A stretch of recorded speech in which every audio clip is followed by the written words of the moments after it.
What has been the single most memorable movie monster of the last 100 years? It may well be H.R. Giger's Alien. Truly something far removed from anything that came before it, a homunculus of someone's own personal paranoid obsessions, made three-dimensional and moving. In its initial appearance on film in 1979, it was a fresh hell, meant to thrill us and profoundly unsettle. But as time went on, it was mass-produced, copied endlessly, the scheme of its design was carried forth into tedium. Now the sharpness of the original design has been dulled. It is time for a new breed of creatures to be let loose on the big screen. What species are they? What world will they come from? Should we look to the paintings of Hieronymus Bosch? Certainly his monsters have never been truly faithfully adapted to film.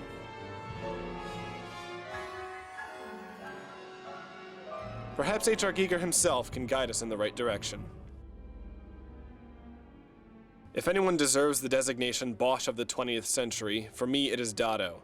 Possibly he was inspired by Ivan Albrecht's portrait of Dorian Gray, which hangs in the Museum of Modern Art in New York. Otherwise, Dado is unique and unmistakable. He is someone who can visualize glaring light and colored shadows incredibly well, and transfer them with the greatest precision to huge canvases, using oversized brushes.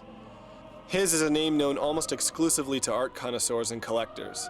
An unpopular genius who is nevertheless represented in the most important museums and collections.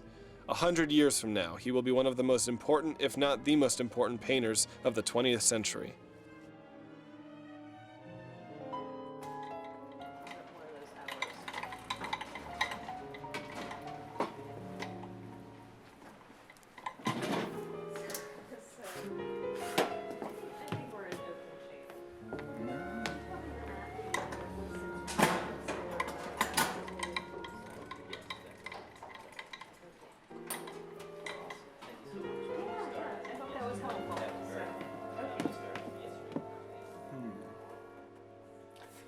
Which makes it slightly easier because then you don't have like a whole bunch of things.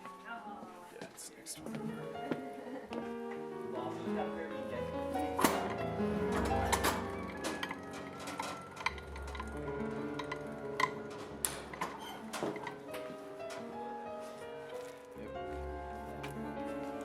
Who then was Miodrag Juric, otherwise known simply as Dado?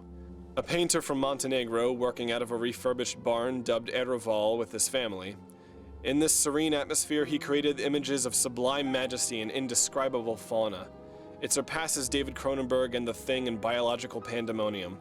These creatures, these vegetable animal minerals, defy one to seek an explanation, to go hunting for rats, as Jean Toussaint de Santi described in his essay on Dado, The Obscene or the Wiles of the Signifier. You try to justify an existence demanded by such deliberate detail. It is as if Dado had taken a life study of some unimaginable subject, a la Lovecraft's Pickman, lit by the pallid dawn. In my mind, these are conglomerate organisms, absorbing and enveloping all tissue, alive or dead. This grossing of all biological forms in Dado's canvases and meticulous drawings is as if they are renderings of an organic cosmos. Indeed, Dado himself said, "What fascinates me is the extraordinary, incalculable complexity of the human body. For me, the human body is the entire universe, a total and unique world." Dado died in 2010, unfortunately unknown by practically the whole world beyond where he lived.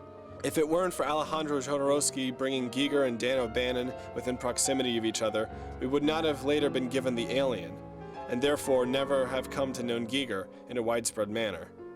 Film has the power to do that. Dado is the greatest kept secret in modern painting. His grotesqueries are, upon close and patient viewing, not all that horrific, and lend themselves to unconventional narratives.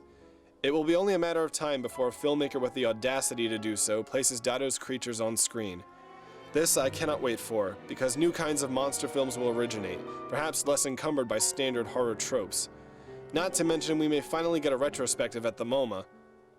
So if there's anyone in Hollywood or in art school listening out there, take a look at Dado for sure, but also look into the history of art and its many lost treasures. Good design in fantastic film, be it monsters, vehicles, sets, costumes, does not come from people looking in the same place, as it very much appears today. It comes from charting new courses and rediscovering old ones in all kinds of mediums.